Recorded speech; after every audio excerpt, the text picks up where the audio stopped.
Hello friends, എല്ലാവർക്കും പുതിയൊരു വീഡിയോയിലേക്ക് സ്വാഗതം.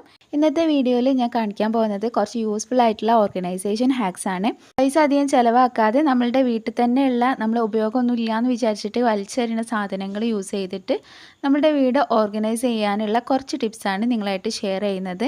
ഈ വീഡിയോ എല്ലാവർക്കും യൂസ്ഫുൾ ആവുമെന്ന് വിചാരിക്കുന്നു. ഈ വീഡിയോ ഇഷ്ടമാണെങ്കിൽ ലൈക്ക് ചെയ്യുക. അതുപോലെ തന്നെ ഇതുപോലെയുള്ള ഹാക്സും ടിപ്സും ഒക്കെ അറിയാൻ വേണ്ടിയിട്ട് ചാനൽ സബ്സ്ക്രൈബ് ചെയ്യുക. കൂടെ തന്നെ നോട്ടിഫിക്കേഷൻ കിട്ടാൻ വേണ്ടിയിട്ട് ബെല്ലൈക്കൺ കൂടി ക്ലിക്ക് ചെയ്യുക കേട്ടോ.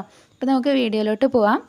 നമ്മൾ സാധാരണ ഇതുപോലുള്ള ചാർജറുകളൊക്കെ വെക്കുമ്പോൾ ഇതുപോലെ ഇങ്ങനെ ചുറ്റി വെച്ചിട്ടാണ് ചാർജർ എവിടെയെങ്കിലും വെക്കാറുള്ളത്. അപ്പോൾ ചാർജറിൻ്റെ വയർ ഇതുപോലെ ചുറ്റുന്ന സമയത്ത് ഈ ഒരു ഭാഗത്ത് ഡാമേജ് വരാനുള്ള ചാൻസ് ഉണ്ട്. അപ്പോൾ ഇതുപോലെ ചുറ്റാതെ നമ്മൾ ഈ ഒരു വയറിൻ്റെ അറ്റത്ത് നിന്ന് ഇതുപോലെ ചുറ്റി വന്നിട്ട് ഇതുപോലെയുള്ള നമ്മൾ മുടിക്കൊക്കെ കുത്തുന്ന ക്ലച്ചസ് ഉണ്ടാവുമല്ലോ ചെറുത്, അത് ഇതുപോലെ വെക്കുകയാണെങ്കിൽ നല്ല ഓർഗനൈസ്ഡ് ആയിട്ട് ചാർജറൊക്കെ നിൽക്കും.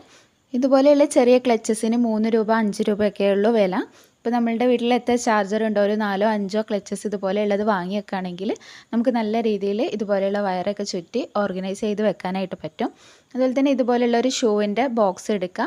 അതിൽ നമ്മൾ ഇതുപോലെ ചുറ്റി വെച്ചിട്ടുള്ള ചാർജറുകൾ ഇതുപോലെ ഓർഗനൈസ് ചെയ്ത് വെക്കാനായിട്ട് പറ്റും. അപ്പോൾ ഷൂവിൻ്റെ ബോക്സ് ഒന്നെങ്കിൽ ഇതുപോലെ തന്നെ നമുക്ക് ഉപയോഗിക്കാം, അല്ലാന്നുണ്ടെങ്കിൽ ഇത് നമ്മൾ നല്ലൊരു ഗിഫ്റ്റ് പൊതിയുന്ന പേപ്പർ വെച്ചിട്ട് വേണമെങ്കിൽ പൊതിഞ്ഞ് നല്ല ഭംഗിയിൽ ആക്കിയിട്ട് വേണമെങ്കിലും വെക്കാം. ഇനി അടുത്ത ടിപ്പ്, നമ്മുടെ ലാപ്ടോപ്പിൻ്റെ ചാർജർ ഉണ്ടാവില്ല, അതിൻ്റെ വയർ കുറച്ച് നീളത്തിലുള്ള വയറായിരിക്കും. അപ്പോൾ അത് നമ്മൾ എവിടെയെങ്കിലും വെക്കുന്ന സമയത്ത് ഒരുപാട് സ്പേസ് വേണ്ടി വരും. അപ്പോൾ ഇതുപോലെ ലാപ്ടോപ്പിൻ്റെ ചാർജർ ഓർഗനൈസ്ഡ് ആയിട്ട് വെക്കാൻ വേണ്ടിയിട്ട് നമ്മൾ ഇതുപോലെ ഒന്ന് ചുറ്റി കൊടുക്കുക.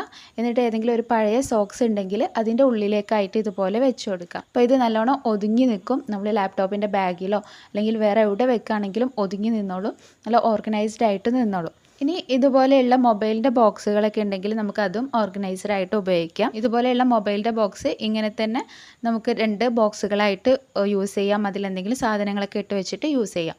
അതല്ലാന്നുണ്ടെങ്കിൽ നമുക്ക് അടച്ച് വെച്ചിട്ടുള്ളൊരു ഓർഗനൈസറാണ് വേണ്ടതെന്നുണ്ടെങ്കിൽ നമ്മൾ ഇതുപോലെ തന്നെ അടച്ച് വയ്ക്കുമ്പം പെട്ടെന്ന് തുറക്കാനൊക്കെ പ്രയാസമായിരിക്കും ചില മൊബൈലിൻ്റെ ബോക്സുകൾ. അപ്പോൾ അത് നമുക്ക് എപ്പോഴും തുറക്കേണ്ടിയൊക്കെ ആവശ്യമുള്ളതാണെന്നുണ്ടെങ്കിൽ ഈ ഒരു 2 സൈഡിലുള്ള ഈ ഒരു ചെറിയ ഒരു പോർഷൻ ഉണ്ടല്ലോ, അത് 2 സൈഡത്തെയും കട്ട് ചെയ്ത് മാറ്റാം. എന്നിട്ട് ഈ ഒരു ഭാഗത്ത് ഗ്ലൂ അപ്ലൈ ചെയ്തിട്ട് ഇത് ഒട്ടിച്ചു കൊടുക്കാം. അപ്പോൾ ഞാൻ വേറൊരു ബോക്സ് അതുപോലെ ഒട്ടിച്ചിട്ടുണ്ട്, അതൊന്ന് കാണിച്ചു തരാം. അപ്പോൾ അങ്ങനെ ഒട്ടിച്ചാൽ ഇതുപോലെയാണ് ഉണ്ടാവുക. ഞാൻ അതിൻ്റെ ആ ഒരു ചെറിയ ഭാഗം കട്ട് ചെയ്ത് ഒഴിവാക്കിയിട്ടില്ല, ഇതിൻ്റെ ഉള്ളിലേക്ക് ആക്കി വെച്ച് സ്റ്റാപ്ലർ ചെയ്ത് കൊടുത്തതാണ്. അപ്പോൾ ഇതുപോലെയാണ് നമുക്ക് തുറക്കാനും അടയ്ക്കാനൊക്കെ എളുപ്പമായിരിക്കും. അപ്പോൾ ഈ ഒരു ബോക്സിൽ ഞാൻ മെഡിസിൻസ് ആണ് ഓർഗനൈസ് ചെയ്ത് വെച്ചിട്ടുള്ളത്. നമ്മുടെ ടാബ്ലറ്റ്സ്, ഓയിൻമെൻറ്റ് അങ്ങനെയുള്ള മെഡിസിൻ ആയിട്ടുള്ള കാര്യങ്ങളൊക്കെ ഇതുപോലെയുള്ള ബോക്സിൽ ഓർഗനൈസ് ചെയ്ത് വെക്കാം.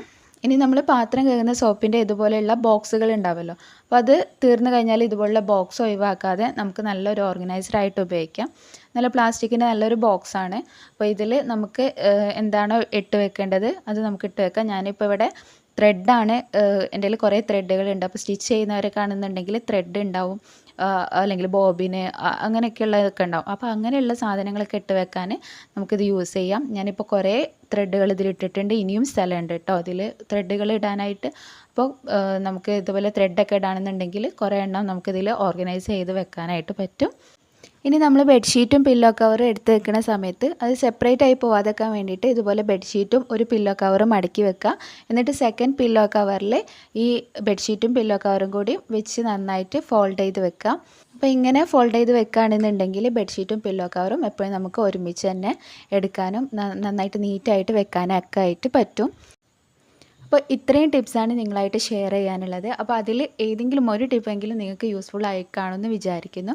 അപ്പോൾ ഇഷ്ടമായിട്ടുണ്ടെങ്കിൽ നേരത്തെ പറഞ്ഞ പോലെ തന്നെ വീഡിയോ ലൈക്ക് ചെയ്യാൻ മറക്കരുത്. അതുപോലെ തന്നെ നിങ്ങളുടെ ഫാമിലിയുടെയും ഫ്രണ്ട്സിൻ്റെയൊക്കെ ഗ്രൂപ്പുകളിലേക്ക് ഈ വീഡിയോ ഒന്ന് ഷെയർ ചെയ്ത് കൊടുക്കാം. അപ്പോൾ ഇതുപോലെയുള്ള ടിപ്സും ഹാക്സും ഒക്കെ ആയിട്ട് ഇനിയും വീഡിയോസ് അപ്ലോഡ് ചെയ്യും. അതൊക്കെ മിസ്സാവാതെ കാണാൻ വേണ്ടി ചാനൽ സബ്സ്ക്രൈബ് ചെയ്യുക.